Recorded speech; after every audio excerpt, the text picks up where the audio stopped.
Amigos, mucho gusto en saludarles, bienvenidos a su programa Faro de Opinión. Recuerde que en este espacio reina la libertad. Les agradecemos mucho la preferencia siempre aquí en TVGT Noticias, la verdad hecha noticia, y no solamente en las diversas plataformas, sino también a través del satélite en las diferentes empresas de cable. Agradecemos de hecho a los cable operadores el poder tener esta señal que lleva verdad y que lleva noticias, pero sobre todo que también anuncia las virtudes de la libertad en todo el territorio nacional. Hoy estamos muy contentos porque tenemos a un invitado de primeras ligas, dirían por ahí los amigos. Me refiero a el doctor Gonzalo Chamorro. Gonzalo Chamorro es chileno. Tengo aquí que es felizmente casado, es padre de 2 hijos, es profesor de teología, de historia y de filosofía, posee una licenciatura y una maestría en teología. También, además de esto, tiene un doctorado en historia de la Universidad Francisco Marroquín. También es fundador del Instituto Crux y es escritor e investigador en diferentes tanques de pensamiento de América Latina, y tiene varios libros escritos. Es escritor de varios libros, como por ejemplo Teología de la Unidad, Diálogos en Tiempos de Crisis, La Familia en Crisis, Ciencia y Fe, Amigas o Rivales, y el último libro, su último bebé, Evangelio y Cultura. Así que hoy le damos la bienvenida a el doctor Gonzalo Chamorro acá a Faro de Opinión. Gonzalo, qué bueno que estás con nosotros en Faro de Opinión. Bienvenido a este espacio donde reina la libertad. Luis, muchísimas gracias por la invitación y también a toda la audiencia que me permite estar en este espacio de reflexión donde la libertad es el fundamento de nuestro andar, de nuestro devenir, de nuestra moralidad, pero también de nuestro intelecto, partiendo de una premisa fundamental. Toda libertad presupone la responsabilidad y queremos ser responsables en este mundo donde inevitablemente nos enfrentamos a circunstancias que pretenden derrocar el florecimiento humano, y lo que queremos hacer con este programa, y me imagino con tu línea editorial, con tu reflexión, es poder recordar a la gente que la libertad es esencial, pero hay que cuidarla, hay que protegerla y hay que compartirla a través de métodos pedagógicos como este medio de comunicación. Así que muchas gracias por la invitación. Definitivamente, Gonzalo, gracias por estar con nosotros y gracias por recibir la invitación y estar acá con nosotros. Amigos, vamos a estar hablando con Gonzalo Chamorro acerca del impacto del cristianismo en la cultura occidental, y vamos a tocar algunos aspectos importantes que él tiene en cada uno de esos libros que ha escrito. Tiene algunas cuestiones que vamos a estar tocando, pero Gonzalo, antes de entrar en materia pues hablar del impacto del cristianismo en la cultura occidental, quiero contarte y quiero contarles, amigos, que en el periódico La Palabra, el ejemplar del periódico La Palabra del mes de febrero de 2025, el titular de la portada dice: la iglesia es la institución, imagínate, es la institución con mayor confianza en Guatemala según encuesta del INE. Dice acá, según la encuesta para la evaluación de la calidad de los servicios públicos básicos de 2024, realizada por el Instituto Nacional de Estadística, INE, la iglesia es la institución en la que más confían los guatemaltecos, con un 55.7% de respaldo. Este resultado la posiciona por encima del ejército, universidades y entidades gubernamentales. Es interesante leer esto porque esto es según lo que dice el periódico La Palabra, es encuesta del INE, y quiero rápidamente, Gonzalo, mencionar algunos aspectos que toca el editorial de este periódico La Palabra, y dice lo siguiente: la credibilidad de la iglesia en Guatemala. Y dice: el pueblo de Guatemala ha hablado. En una época marcada por la corrupción y la desconfianza que han erosionado la credibilidad de muchas instituciones, la iglesia cristiana sigue siendo vista como un refugio de integridad. Según una reciente encuesta del Instituto Nacional de Estadística, INE, la Iglesia continúa siendo la institución en la que más confían los guatemaltecos, con un 55.7% de credibilidad, siendo la institución en la que más confían los guatemaltecos, y esto la consolida como un pilar de fe en medio de la incertidumbre política y social. Y dice, esta noticia no solo debe llenarnos de gozo, sino que también representa un llamado para que sigamos reflejando el amor de Jesús dentro y fuera de las iglesias. Este reconocimiento no es casualidad. La iglesia, fundada sobre la roca firme que es Cristo, ha sido llamada a ser la sal y la luz y la sal de la tierra, según Mateo 5 del 13 al 16, y en este contexto debe seguir siendo un punto de encuentro con Dios y un agente de cambio en la sociedad. Esta transformación también se nutre de iniciativas de oración que proporcionan la unidad, como la impulsada por Levántate Guate, que el pasado 31 de enero concluyó en su jornada de 21 días de oración y ayuno por la nación, con la participación de múltiples ministerios. La labor de la iglesia debe continuar. Es en un mundo dominado por la tecnología, el progreso, las relaciones interpersonales más globalizadas que nunca, hay miles de personas que viven sin amor.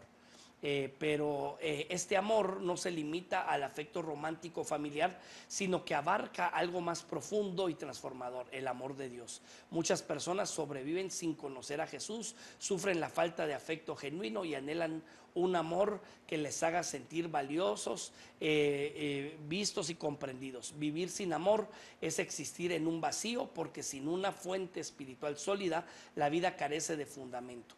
La Escritura nos dice, el que no ama no ha conocido a Dios, porque Dios es amor. Primera de Juan 4:8. Este versículo subraya que todo amor genuino se construye sobre Dios, la fuente inagotable del amor. Sin Él, el amor humano pierde su verdadero propósito y dirección. Por ello, el mundo necesita reencontrarse con el amor incondicional de Dios, pues de lo contrario, la existencia humana se llena de vacíos, desesperanza y una búsqueda incansable de algo que nunca satisface. El apóstol Pablo en 2 de Timoteo 3 del 1 al 5 describe un panorama inquebrantable actual. Dice, debes de saber que en los últimos días vendrán tiempos difíciles. Los hombres serán egoístas, serán avaros, jactanciosos, soberbios, blasfemos, desobedientes a los padres, ingratos, impíos, sin afecto natural, implacables, calumniadores, interperantes, crueles, enemigos de lo bueno. Este pasaje refleja una sociedad donde el amor verdadero es cada vez más escaso y la comprensión y el afecto sincero parecen estar en peligro de extinción. Por ello, el llamado a amar al prójimo sigue más vigente que nunca. En la medida en que los cristianos continuemos mostrando el amor a Jesús, Guatemala podrá seguir siendo esa luz para las naciones. Y termina con un texto en Juan 3 del 15 al 17, porque de tal manera amó Dios al mundo, que ha dado a su Hijo unigénito, para que todo aquel que en Él crea no se pierda, sino que tenga vida eterna, porque Dios no envió a su Hijo al mundo para juzgar al mundo, sino para que el mundo sea salvo por Él. Ese es el editorial de el periódico La Palabra, el ejemplar del mes de febrero de 2025. Gonzalo, ¿cómo ves este titular del periódico La Palabra, que es un periódico que tiene una circulación más o menos como de 100,000, le llega a 100,000 personas cada mes? ¿Cómo ves esto, Gonzalo? Bueno, a mí me parece tremendamente positivo la estadística de que precisamente la iglesia sigue siendo un faro de luz y una reserva moral.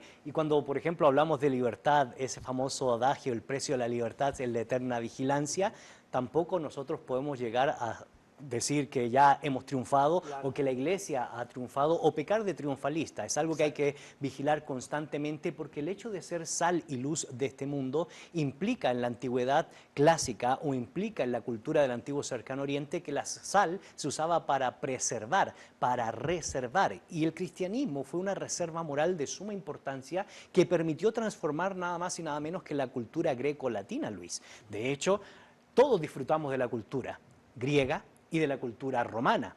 Hasta el siglo XIX fue que eventualmente se pudieron superar las rutas comerciales de la Vía Ignaciana o las rutas comerciales de la Pax Romana. Estaba todo muy bien desarrollado. La cartografía, la geografía, los análisis de los grandes pensadores, entre ellos Séneca, Marco Aurelio y los grandes maestros de filosofía que sentaron las bases de la humanitas romana o de la paideía griega para decir fundamentalmente de que una sociedad sin principios está destinada al fracaso. Y los cristianos que manejan principios y valores, virtudes que son esenciales para ser sal y luz, deben constantemente practicarlo porque debe ser el fiel reflejo de lo que creen. Eventualmente, si no hay principios, valores y virtudes que puedan demostrarse en la sociedad civil, entonces eso va a generar, según Víctor Frank, un vacío existencial, un vacío en el corazón, un vacío del alma, porque el ser humano no va a encontrar un porqué y un para qué vivir.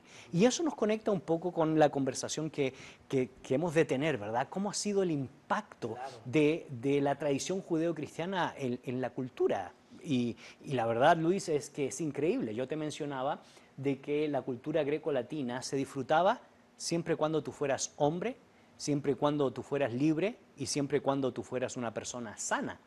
Pero si tú eras mujer, la mujer, si no pertenecía a la aristocracia, era un objeto. De hecho, te cuento que para Aristóteles la mujer estaba entre el esclavo y el animal. Platón, cuando se peleaba con los poetas griegos, decía algo así como: no te deseo mal, pero ojalá que te reencarnes en una mujer, como una forma de demeritar a la persona. De hecho, la niñez en esa época era simple y sencillamente un espacio, un objeto que era usado eventualmente, dependiendo de la cultura, para la guerra o simple y sencillamente para la esclavitud. Los espartanos metían a los niños en aguas heladas, gélidas o congeladas, y si resistía, eventualmente podría llegar a ser un buen soldado, que era para lo que eventualmente se preparaba en estos ambientes del desarrollo de la cultura grecolatina. ¿Y qué dijo el cristianismo después que Jesús ascendió a los cielos? ¿Qué comenzó a hacer la tradición judeo-cristiana respecto a los principios, valores y virtudes que son esenciales para la libertad? Pues lo primero que dijo, que no hay judío ni griego, esclavo ni libre, hombre ni mujer. El apóstol Pablo, dirigiéndose a la iglesia de Galacia en el capítulo 3, verso 38. Ahora, eso es interesante, porque el cristianismo reivindica a la mujer, recuerda cuál es su dignidad, y eso va a ser esencial y fundamental para cambiar las premisas y los valores de la tradición imperial romana y de la cultura helénica que tanto permeaba en esa época. De hecho, recordarás tú que la esclavitud era una institución normal. Y cuando uno lee las cartas de Pablo a Filemón o los textos en Segunda de Juan, cuando se nos habla acerca del esclavo, no podemos olvidar que las Sagradas Escrituras enseñan que fundamentalmente tanto el Señor del amo como del esclavo es el mismo y que deben tratarse justamente porque Dios no hace acepción de personas. Si bien es cierto, hoy tristemente tenemos que seguir hablando de esclavitud, no es menos cierto que esos textos inspiraron a personajes como William Wilberforce y desarrollaron el famoso himno Amazing Grace. Lucharon por la segregación, lucharon por la dignidad del ser humano y trabajaron por la libertad de los esclavos. Pero bueno, nuevamente, el cristianismo impactando la cultura. ¿Y qué decir de los esclavos? Plinio el Viejo se burlaba o escribía en unos epigramas de cómo los aristócratas se burlaban cuando daban de latigazos a los esclavos o cuando los mutilaban. Primero empezaban mutilándolos desde las orejas y después le abrían las puntas de las extremidades, los quemaban y el cuerpo agarra fuego. Y sin embargo, el cristianismo habla acerca de la esclavitud, habla acerca de la importancia de cuidar a los enfermos, habla de cómo el mensaje del Evangelio de Jesucristo transforma los corazones, transforma la moralidad y transforma el intelecto, a tal grado que entre el año 180 y el año 541, la peste antonina y la peste justiniana, los cristianos recogían a los enfermos que eran tirados en la vía ignaciana o en la ruta de la Pax Romana y crearon algo que se denominó hospitales. ¿Cómo se inspiraron? Por este valor de ser sal y luz de este mundo. Un ejemplo muy concreto.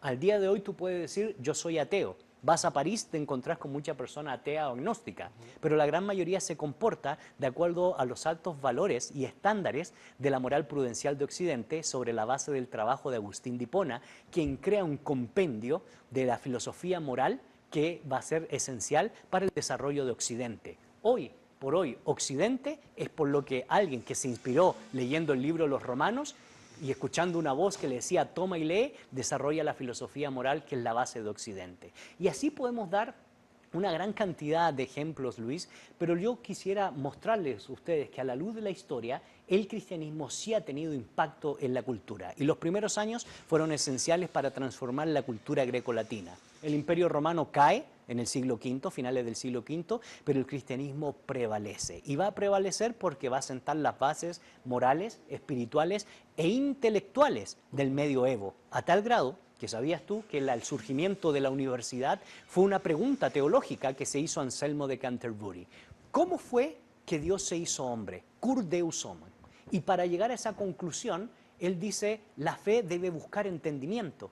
Y en el año 1111 o 1112 crea lo que tú y yo conocemos como la universidad, que serán las bases de Bolonia, de Tubinga, de Heidelberg, de la Sorbona de París, de posteriormente la Universidad de Salamanca. Una pregunta teológica, inspirada ¿en qué? En que Anselmo de Canterbury lee Juan 1.1 y se inspira. En el principio era el verbo o la palabra y la palabra era Dios. Es decir, las escrituras siendo el fundamento y la base del florecimiento humano, de las ideas de la libertad y de la responsabilidad.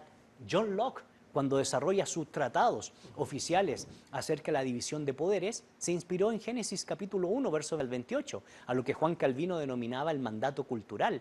Y brevemente, Martín Lutero, estudiando el libro de los Romanos, dándose cuenta que más el justo por la fe vivirá, decide que esto debe conocerlo toda persona de bien y por eso traduce las escrituras al griego, del griego del Nuevo Testamento al alemán, que era el idioma vernáculo de su pueblo. Y la gente puede leer estas palabras y hasta el día de hoy, tú puedes ser un ateo, puedes ser un escéptico, pero nadie niega que la base de la gramática alemana moderna se debe a alguien que se inspiró en la traducción de las Sagradas Escrituras. La revolución científica, no lo digo yo, lo dice Thomas Kuhn, que es un escéptico, en su libro La estructura de las revoluciones científicas, que gracias al retorno de los procesos de lectoescritura en la época de los padres de la Reforma Protestante o de católicos como Juan de Mariana o de grandes pensadores que decidieron ilustrarse en las Sagradas Escrituras, es que hubo una revolución en las ciencias. Galileo Galilei, Kepler, todos se inspiraban en las Escrituras para hacer ciencia. Los cielos cuentan la gloria de Dios y el firmamento anuncia la obra de sus manos. Y se crea el telescopio, la óptica. Carlos Linneo, el padre de las ciencias naturales, se inspiró en las Sagradas Escrituras para desarrollar las bases de lo que tú y yo estudiamos en la escuela. Ciencias sociales, ciencias naturales. Y así podemos seguir avanzando hasta nuestros días,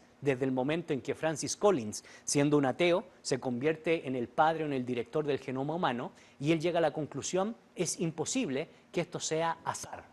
Es imposible hablar de eternidad de la materia. Tiene que haber un diseñador, tiene que haber una energía primera, tiene que haber una supraconciencia cuántica. Y la gran pregunta que se hace él, ¿será el Dios de los hebreos? ¿Será el Dios de los cristianos? Y comienza a leer las Escrituras y llega a concluir y asombrarse con el mensaje de Jesús y abraza el cristianismo. Y se constituyó en el padre del genoma humano, de los estudios que descifran el genoma humano, y si tuviera que publicarse sería más o menos un libro del tamaño de la torre en honor a Washington, ya sabemos dónde se encuentra, en Washington DC.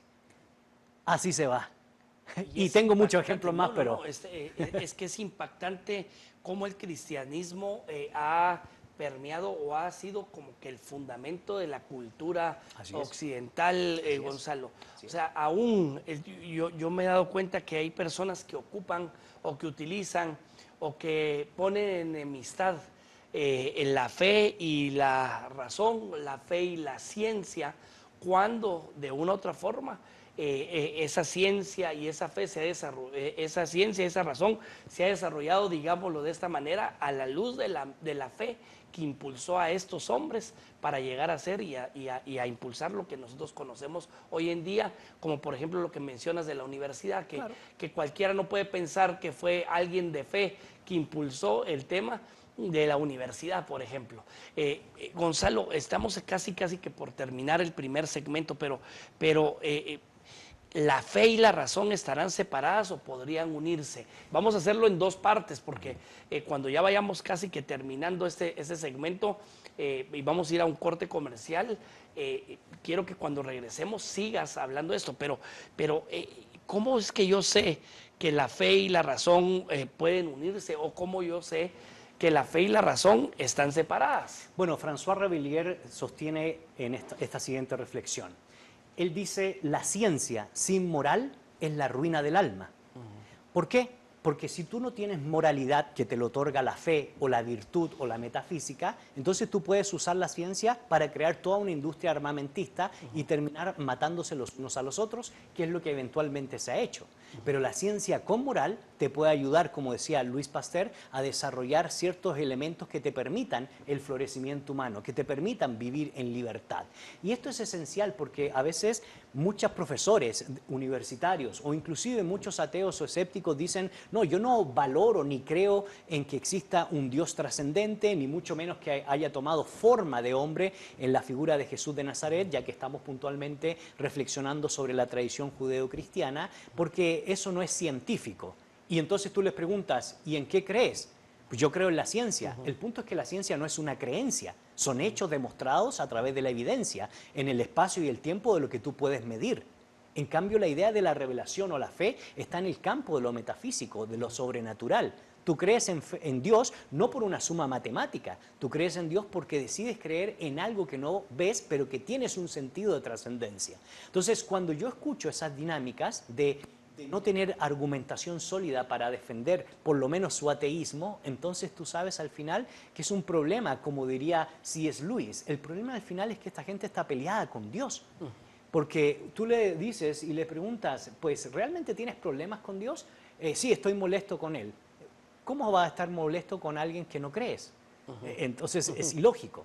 Segundo, las relaciones entre razón y fe, ciencia y fe, desde la revolución científica, desde Galileo, desde Copérnico, desde Kepler, pasando por los grandes maestros de la astrofísica o la física, de Newton, hasta inclusive el salto cuántico a la física cuántica de Pauli, de Huntington o de Albert Einstein, es una búsqueda constante por hacerse la pregunta de la posibilidad de que exista algo más allá del ser humano que trasciende el espíritu contestatario del mundo ateo o del mundo secular que hoy nosotros vemos. Y te lo digo porque casualmente en el siglo XX surgieron los 4 principales detractores del cristianismo.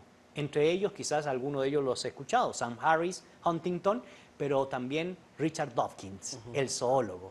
Y casualmente, hace unos 3 meses atrás, él dijo que él prefería la moral cristiana que la moral del mundo islámico en el contexto inglés. Entonces tú dices, ¿y por qué él favorecería la moral cristiana si cree que el cristianismo no tiene sentido? Bueno, hay espacio siempre para hacer esas conexiones entre la posibilidad de lo trascendente y lo inmanente de nuestros pensamientos. Interesante. Amigos, estamos hablando con el doctor Gonzalo Chamorro. Él es un joven, yo puedo decirlo joven, porque más o menos. Me sorprende, Gonzalo, porque la plática que estamos teniendo, amigos, comúnmente la solemos tener con personas que pues, pasan los 50, 60 años, y Gonzalo lo molestamos por acá, que es una enciclopedia hablante, ¿verdad? Y nos deja un aporte en nuestro corazón, y llevándonos a ver o a analizar si la fe y la razón están separadas, si la fe y la ciencia están separadas. Tenemos un minuto, Gonzalo. ¿Cómo es que Gonzalo es impactado para poder conocer y para poder adentrarse a todo esto? Porque me imagino que el impacto que recibiste en tu vida fue desde muy joven. ¿Cómo es que recibes ese impacto, Gonzalo, para poder adentrarte a este tipo de estudios? Bueno, pasé por todo un proceso de búsqueda genuina, de preguntas genuinas. No todas tenían respuestas, pero yo realmente me preguntaba por algo que trascendiera a mi espíritu.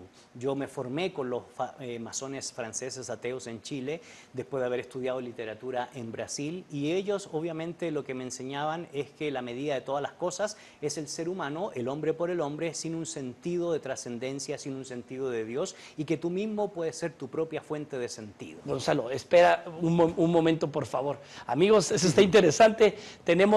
Vamos a ir a un corte comercial. Por favor, no cambie. Estamos con el doctor Gonzalo Chamorro hablando acerca de cómo ha impactado el cristianismo en nuestra cultura. No cambie, por favor.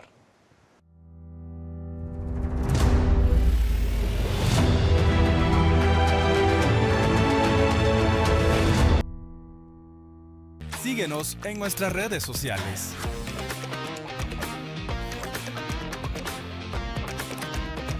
Solo por TVGT. March Reyes busca promover el diálogo desde la visión única y valiosa de distintas generaciones en torno al presente del país, con un programa fresco y dinámico donde se discuten temas de actualidad con el objetivo de lograr la colaboración intergeneracional que nos permitirá aprender de la experiencia y las nuevas ideas para enfrentarnos a los desafíos actuales y podamos construir una Guatemala libre y próspera todos los martes a las 19 horas y jueves a las 18 horas, solo por TVGT. Los padres Reyes Mendoza y Florian Castillo hablan sin miedo a la verdad en un espacio como nunca antes visto. Política, economía, religión y muchos temas más, abordados de una forma directa y sin tapujos.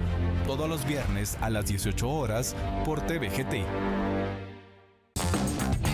Entrevistas amenas con invitados especiales, análisis de la coyuntura nacional de la mano de Carlos Hoffman. Bienvenido Omar al show de Hoffman. No, hombre, qué alegre estar en este sillón tan famoso ya de la televisión, por favor.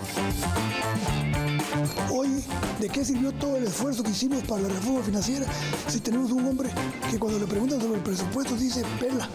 Todos los lunes, miércoles y viernes a las 20:30 horas, solo por TVGT. Carlos Córdoba explora el entorno económico de Guatemala con un enfoque en la libertad de mercado y las oportunidades bursátiles. Este programa ofrece una visión clara de cómo las empresas pueden prosperar con menos restricciones y mayor competitividad. Economía de mercado. Miércoles 6 de la tarde y los viernes a las 7 de la noche. Solo por TVGT. Temas tabús, sexualidad, salud, moda y belleza. Wendy y Araceli ofrecen entrevistas y análisis con un enfoque fresco y sin prejuicios, dirigido a un público diverso que busca respuestas y consejos prácticos en un ambiente relajado y ameno. Todos los martes a las 20 horas, ¡Qué mujeres! Voces sin filtro. Solo por TVGT. Al Objetivo, un programa de impacto social que muestra la realidad de Guatemala y las maneras en que se puede hacer patria desde criterios e iniciativas que logran formar agentes de cambio para un mejor futuro. Todos los jueves a las 11 de la mañana. Solo por TVGT.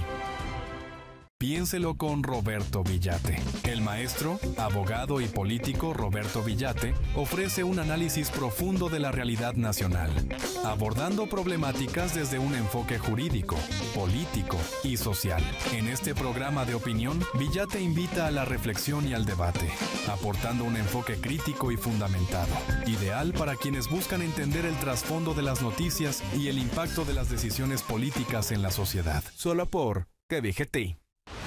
El resumen de los eventos deportivos más destacados a nivel nacional e internacional, con entrevistas exclusivas, coberturas de eventos y análisis especializado.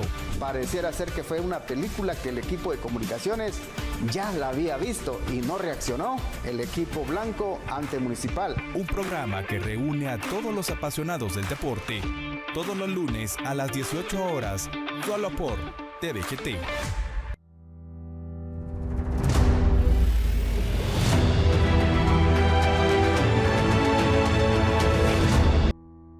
Amigos, gracias por seguir en sintonía de TVGT Noticias, gracias por estar en Faro de Opinión. Recuerde que en este espacio reina la libertad y estamos hablando con el doctor Gonzalo Chamorro acerca del impacto del cristianismo en la cultura occidental, pero estamos hablando también de cómo fue que Gonzalo Chamorro fue impactado por el cristianismo y nos estabas contando de que te habías formado con los masones. Explícanos, síguenos contando por favor, Gonzalo, acerca de esto. Tenía 19 años, creo, 20 por ahí, había retornado de Brasil y entré en todo un proceso de una filosofía como visión actual del hombre donde el ser humano era la medida de todas las cosas. No había sentido de trascendencia, no había sentido de Dios, pero siempre en mí estaba esa espinita, ¿verdad?, de hacerme la pregunta, ¿es cierto que la materia siempre ha existido?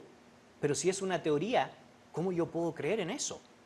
Porque al ser teoría se requiere de mucha fe para creer en la eternidad de la materia. O realmente hay un punto de partida para todo lo creado, lo que Georges Lemaitre peyorativamente ha denominado el Big Bang o la teoría del Big Bang. Bueno, inicié entonces en ese proceso para ver si realmente habían científicos que habían sido impactados por el mensaje de la tradición judeocristiana. Comienzo a leer las Sagradas Escrituras y particularmente los Evangelios y me encuentro con personajes como Johann Heinrich Pestalozzi, que se inspira, ¿verdad?, en las Sagradas Escrituras y crea la educación, la base de la educación moderna en Europa. O podemos hablar de Johann Lippershine, que en 1605, leyendo casualmente el Salmo 119, crea la base de los telescopios que van a sugerir las causas eficientes para el desarrollo del telescopio posteriormente de Galileo Galilei.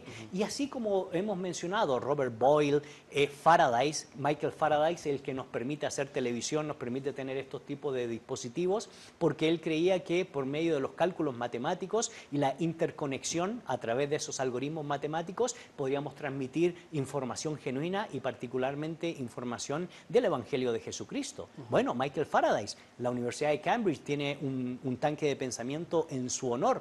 La gran pregunta es, ¿qué diría si él estuviera vivo cuando ve la gente que se ha vuelto codependiente de los dispositivos móviles, generando a tal grado la nomofobia y los serios problemas de salud mental que se da hoy en las nuevas generaciones por ese proceso? Entonces, lo mío fue una búsqueda y esa búsqueda me llevó finalmente a encontrarme con Jesucristo, a asombrarme con su lenguaje, a asombrarme con sus virtudes, a asombrarme con sus acciones. La acción de la muerte, morir por una causa justa, pero también de su resurrección, que escapa el espacio y el tiempo, a mí me terminó por asombrar y finalmente tomo una decisión, ¿verdad?, de reconocer a Jesús como mi Señor. Pero claro, podríamos hablar horas de cómo fue el proceso. Solo te quería decir que lo mío fue un proceso un proceso constante de búsqueda literaria, de decir, bueno, si Gabriela Mistral, la Premio Nobel de Literatura, dijo que para mí el libro de los libros es la Biblia, o C.S. Lewis o Chesterton, o los grandes maestros de la literatura rusa como Fyodor Dostoyevsky se inspiraron en las Sagradas Escrituras para sentar las bases de la literatura, de la poesía, de la novela y cuanto más en la estructura de las revoluciones científicas se inspiraron en las Escrituras, pues yo me hice esa pregunta, algo tiene que tener las Sagradas Escrituras que inspira a hombres y mujeres de bien que quieren un mundo mejor en libertad, pero con principios y valores que trasciendan, por supuesto, a todos estos campos del florecimiento y el desarrollo humano. Definitivamente. Gonzalo, dentro de lo que del impacto del cristianismo en la cultura occidental, ¿cuál debería de ser, digamos, de esta forma, cuál debería de ser la actitud de todo ciudadano de bien o de todo ciudadano de fe ante la batalla cultural? Porque pues estamos viendo un tiempo donde se ha estado librando esta batalla cultural, donde diversas ideologías han querido permear o han estado tratando de permear en nuestra sociedad y han estado queriéndonos poner a pelear, ¿verdad?, a los ciudadanos entre nosotros mismos, pero también contra los principios de la libertad o contra la misma fe, que vemos que de una u otra forma a través de la fe se ha logrado o se han desarrollado pues todos los desarrollos que tiene nuestra cultura. Pero ¿cuál debería de ser la actitud de todo ciudadano de bien frente a esta batalla cultural, Gonzalo? Bueno, lo primero que yo haría es hacer una gran distinción entre lo que es una idea y una ideología. ¿Okay? La idea está fundamentada en la evidencia, en los hechos, en la comprobación de una hipótesis y en el análisis fáctico de esos hechos que te permiten a ti, ya sea en el laboratorio o en el análisis social, poder llegar a conclusiones que permiten el desarrollo humano. Una ideología no está fundamentada en la evidencia ni en los hechos y por eso simple y sencillamente se constituye en una opinión comprobable o desechable de acuerdo a la argumentación que tú tengas para oponerte a estos principios que van en contra de la biología, que van en contra de la genética, que van en contra de la moral prudencial de Occidente, que van en contra del justnaturalismo o de la filosofía natural del derecho, o que van en contra, para aquellos que presuponen la fe judeocristiana, de los altos estándares de los valores del cristianismo. Ahora, uno diría, pero es que eso no tiene sentido. Decir que no tiene sentido es negar 2000 años de historia y de negar toda la filosofía y la civilización de Occidente. Entonces, ¿qué somos nosotros sin historia? La ideología carece de historia porque es un fin en sí misma. Y el problema está, Luis, que cuando es un fin en sí misma, se tiene que justificar. Y cuando se tiene que justificar, tú necesitas apriorismos o antecedentes que te permitan a ti poder llegar a una conclusión lógica. Esa conclusión lógica me dice a mí que hay que destruir los matrimonios entre un hombre y una mujer porque realmente eso no tiene sentido. ¿Según quién? Porque la historia nos dice que la evidencia desde el concepto de pater familia en Roma, desde el concepto del matrimonio griego, desde el concepto de la moral prudencial de Occidente, tanto el mundo germánico como inclusive de la tradición oriental, nos ha sostenido en la filosofía del derecho, inclusive en la moral cristiana, que el matrimonio es entre un hombre y una mujer porque se ve la dinámica o la temática de la procreación y el ensanchamiento de la cultura y la civilización. Entonces, ese es el primer principio que yo traería a colación. Hay que hacer una gran distinción entre las ideas y la ideología. Segundo, lo que yo diría en torno a esta batalla cultural que enfrentamos en estos días es puntualmente hacernos la pregunta, ¿cuál es el efecto que están teniendo los movimientos que presuponen una ideología frente al florecimiento y al desarrollo humano? Y usted póngalo en la mesa de la palestra, póngase a discutir. ¿Y en qué hemos avanzado? En términos del bien común. ¿En qué hemos avanzado en el respeto irrestricto a la ley? ¿En qué hemos avanzado en torno a la igualdad de la ley, que son valores del mundo de la libertad? ¿En qué hemos avanzado en el respeto hacia el derecho a tu opinión y el derecho a mi opinión? ¿Por qué? Porque ellos hablan de igualdad, pero te imponen por la vía de la fuerza el hecho de querer que tú aceptes todos estos principios que ellos plantean como la verdad final. Entonces, el segundo principio y el segundo elemento es poner en la mesa y hacer una evaluación. ¿Estamos mejor que antes o la civilización va en detrimento, como diría Mario Vargas Llosa en su libro La civilización del espectáculo, cuando solo dependemos de Hollywood y hoy puntualmente dependemos de los sistemas de streaming o de los sistemas de redes sociales que tristemente las nuevas generaciones y también nuestra generación la está convirtiendo en fines y no en medios. Y todo medio digital, por eso se llama medio, nunca persigue fines. Y nosotros, los que presuponemos la fe cristiana, perseguimos fines que son trascendentes, como la virtud de la justicia, la virtud del amor, la virtud de la misericordia, la virtud de ser hombres y mujeres de bien que procuran el desarrollo humano. Y tercero y finalmente, tenga la posibilidad, usted querido televidente, de contrarrestar la información. ¿Sí? No solo evaluamos y hacemos la diferencia entre una idea y una ideología, no solo ponemos en la palestra si realmente las ideologías han servido para el florecimiento humano, sino nos informamos para poder cumplir los dos principios anteriores. Porque si no nos informamos, si no tratamos estos temas en los diferentes lugares donde nos desarrollamos, en la sociedad civil, en las comunidades de fe o simple y sencillamente en la plaza pública, entonces seremos presa fácil de lo que la información en este mundo digital está a la orden del día. Ahora, la información no necesariamente es verdadera, es información. Entonces tenemos que desarrollar el criterio para poder formar nuestro carácter. Eso es fundamental en este tipo de discusiones.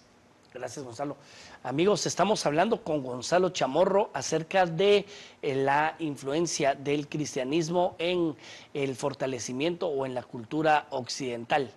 Gonzalo, para seguir esta conversación, yo tuve la oportunidad que, como te decía, afuera del set, me regalaron uno de tus libros y tuve el grato obsequio que me hizo Carmina Valenzuela acerca de ese libro que tú escribiste, que es uno de estos que escribiste, que es Evangelio y Cultura, pero me gusta mucho una parte de este libro de Evangelio y Cultura cuando tú haces mención que el creyente debe de saber posicionar sus convicciones en 3 áreas.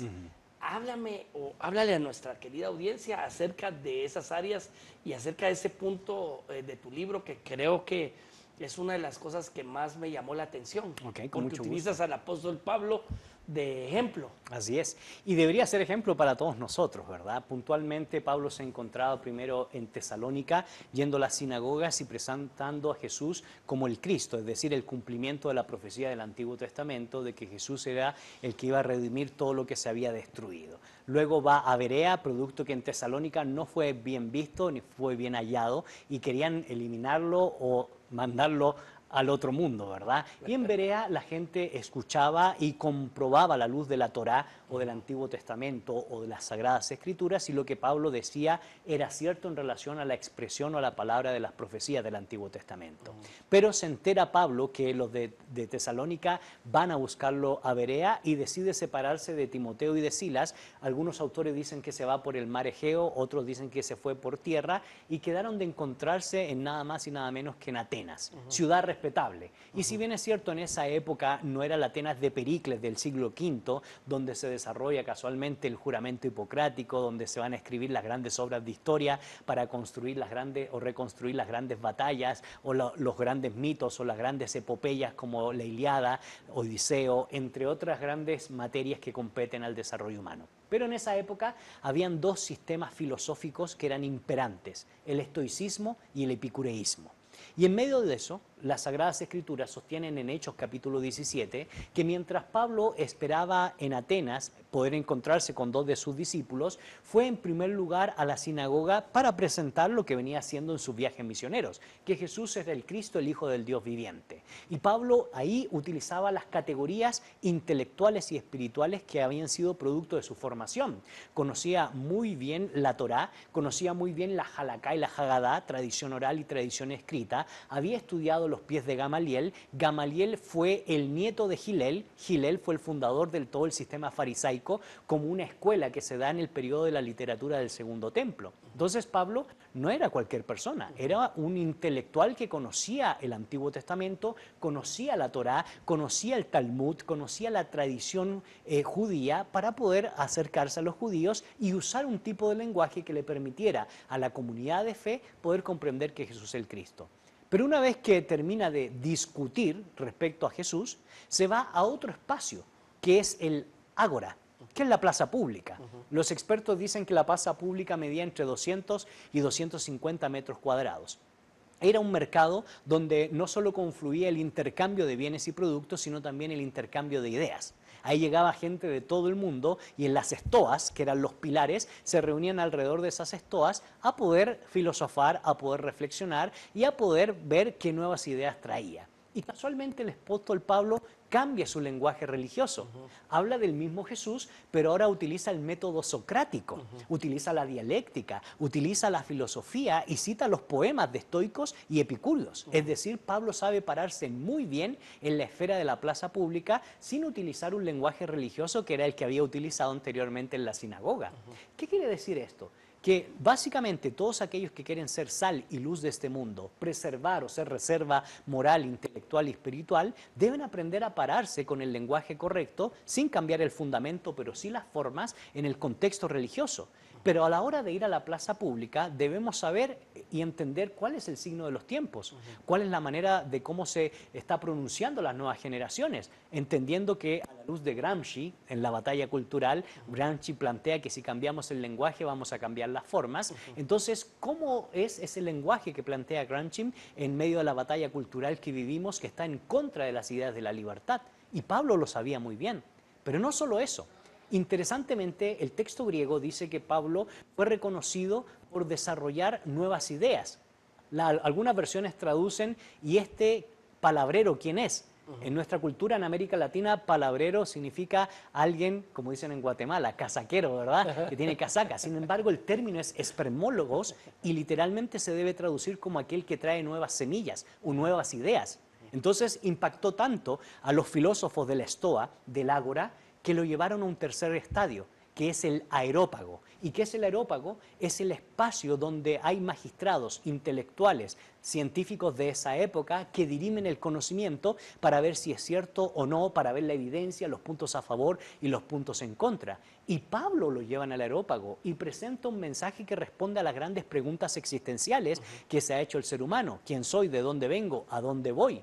Perdió la atención cuando habló de la resurrección en algunos, pero en otros terminaron creyendo en el mensaje de Pablo como Dionisio el Areopagita. Entonces, Luis, ¿qué quiero decir con esto? Pensando en la editorial con la cual iniciamos el programa.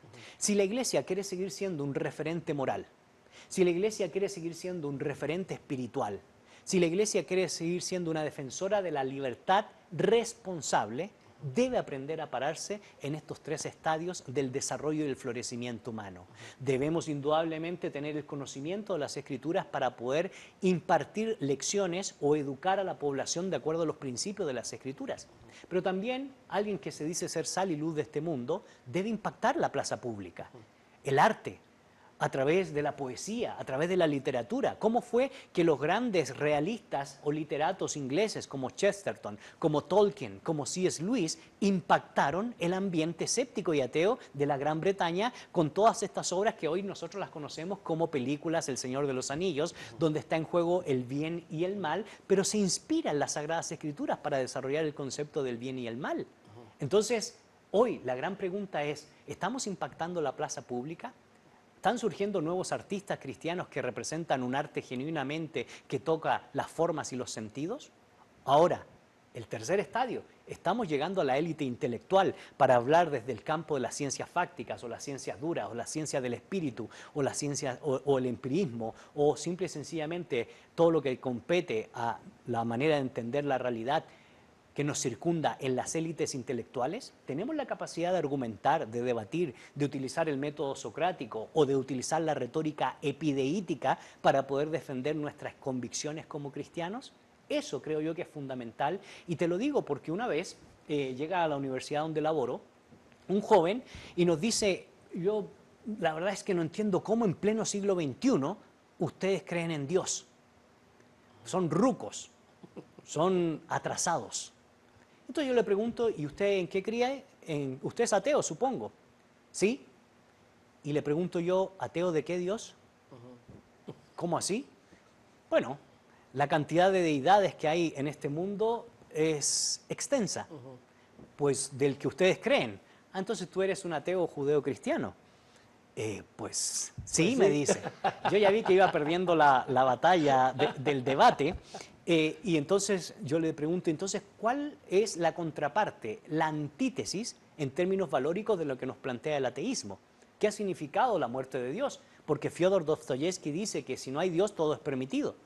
Y recuerda muy bien que la filosofía nihilista, donde creímos que el hombre era la medida de todas las cosas, lo que trajo no fue mayor crecimiento intelectual y espiritual, fue una primera y una segunda guerra mundial y una guerra fría.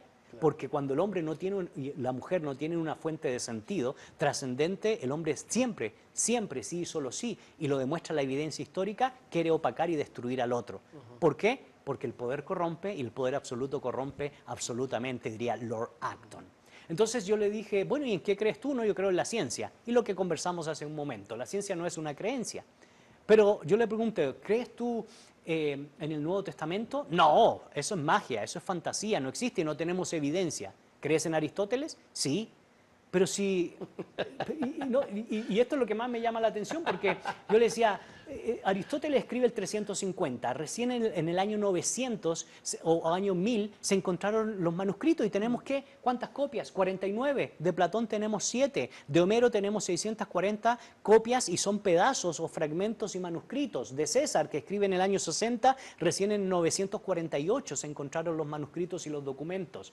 Pero del Nuevo Testamento tenemos más de 24.000 copias, 6.000 manuscritos griegos, 24.000 copias en términos cópticos, en términos de la cultura bizantina, Cesarea, Alejandría, donde se han preservado manuscritos, donde si nosotros tuviéramos que hablar de lo más cercano a los tiempos de Jesús, el papiro de Raylan o el papiro 66, que data del año 123, lo más cerca al año 94, donde se escribe posiblemente Apocalipsis. ¿Y no crees en la evidencia literaria e histórica? Ahora, podemos seguir hablando de eso. Lo que yo quiero dejar en los corazones de todos aquellos hombres y mujeres que dicen presuponer la fe judeo-cristiana o el cristianismo es la importancia de aprender a pararnos dentro de nuestras comunidades de fe con el lenguaje correcto que amerita un buen estudio de las Sagradas Escrituras, pero también aprender a discernir el signo de los tiempos y comprender cómo conectar con la plaza pública para llegar a los altos estratos, como llegaron Lewis, Chesterton, Tolkien, Gabriela Mistral, entre otros grandes pensadores como músicos como Juan Sebastián Bach, que se inspiraron en las Escrituras para transformar la cultura. Interesante. Gonzalo, ya casi para ir terminando, porque ya estamos llegando al final de nuestro programa, desde tu perspectiva, ¿cómo pueden influenciar, digamos, las personas de fe, los creyentes, en las esferas, como por ejemplo la política, que es una de las esferas que comúnmente, tú nos has mencionado ahorita que el cristiano debe de poder mantener o posicionar sus convicciones en esos tres lugares, digámoslo así. En la plaza pública, mencionaste uno, en la congregación, la iglesia, y también en las esferas intelectuales. Pero hay otras áreas, como por ejemplo a veces la iglesia misma rechaza el tema de la política, o la plaza pública rechaza el tema de la política o la ciencia, pero hemos visto que la política sí influye y solo sí tiene injerencia en todos los aspectos. ¿Cómo puedes o cómo podría una persona de fe, ¿verdad?, mantener esa postura en esa esfera específicamente de la política? Lo primero que yo diría que en el campo de la política no solo se trata de motivación, sino también de convicción. Si no tienes claro tus convicciones, vas a perecer, porque la motivación es momentánea, es emocional. Es decir, hay que fundamentar sobre la evidencia, sobre los hechos de lo que implica y significa ser político y hacer política, y estudiar teoría política para saber cuáles son los fines que persigue y para poder conectar con la tradición judeocristiana respecto a los valores y las virtudes que todo hombre que está en el gobierno civil o toda mujer que quiere participar del gobierno civil sepa cuál es su responsabilidad en esa institución que para los cristianos es una institución de carácter divina, limitada por supuesto, pero divina. Y en ese sentido yo planteo esa dinámica. No es solo motivación, porque muchos se motivan, muchos han entrado a la esfera política, pero les ha faltado convicción, porque quien tiene convicción debería tener carácter, que es el tercer elemento que fundamenta el desarrollo de un buen político. Una persona con carácter no tiene miedo de enfrentar las vicisitudes de la vida o las circunstancias de las tentaciones del poder. Winston Churchill lo decía. ¿Queremos ganar la guerra? Bueno, sangre, sudor y lágrimas. Y eso hizo eco en la ciudadanía, en la sociedad. Lo mismo Charles de Gaulle o Indira Gandhi, entre otros grandes personajes que fundamentaron en sus convicciones la importancia de hacer política. Y lo segundo, yo diría, desde una perspectiva, desde la tradición judeocristiana, yo les invitaría a estudiar Deuteronomio 17 y Deuteronomio 18, porque el político debe pasar por el escrutinio de Dios. En segundo lugar, el político, a la luz de lo que acontece en Egipto, nunca hace retroceder a un pasado oscuro de la historia a la nación, como lo pretendían hacer en ese contexto de debate y de desarrollo del pueblo de Israel. Tercero, el político debe tener fundamentos morales para poder hacer política y tener injerencia en el gobierno civil. Y cuarto, y finalmente, no podemos olvidarnos para quién trabajamos, a quién servimos y puntualmente los cristianos a quién nos debemos. Es decir, cuando nosotros comprendemos que el gobierno de Dios se debe ver reflejado en la mayordomía de hombres y mujeres que están en política, debemos fundamentar nuestras acciones, pasarlo por la premisa moral de la revelación de las Sagradas Escrituras y perseguir fines trascendentes, porque al final la política de bien honra al Creador, y esa política de bien nos permite vivir en libertad, pero con responsabilidad, porque si no hay responsabilidad, que es lo que te da de trasfondo la tradición cristiana o el mensaje de la palabra, todo esto decanta en libertinaje, y eso es lo que ha acontecido tristemente en nuestra mayúscula América Latina. Necesitamos políticos, hombres y mujeres, claro que sí, de bien, que no solo se motivan, sino también que tienen convicciones sólidas, y eso se forma, se estudia, se aprende. ¿Para qué? Para un tercer trascendental, para embellecer este mundo que tanto necesita de la belleza, de la poesía, de la palabra, de la expresión genuina de hombres que viven y mujeres que viven bien y por el bien. Amigos, hemos estado conversando con Gonzalo Chamorro, hemos llegado al final de nuestro programa Faro de Opinión. Por favor, lo espero la próxima semana para que sigamos intercambiando estos valores de la libertad. Que Dios los bendiga.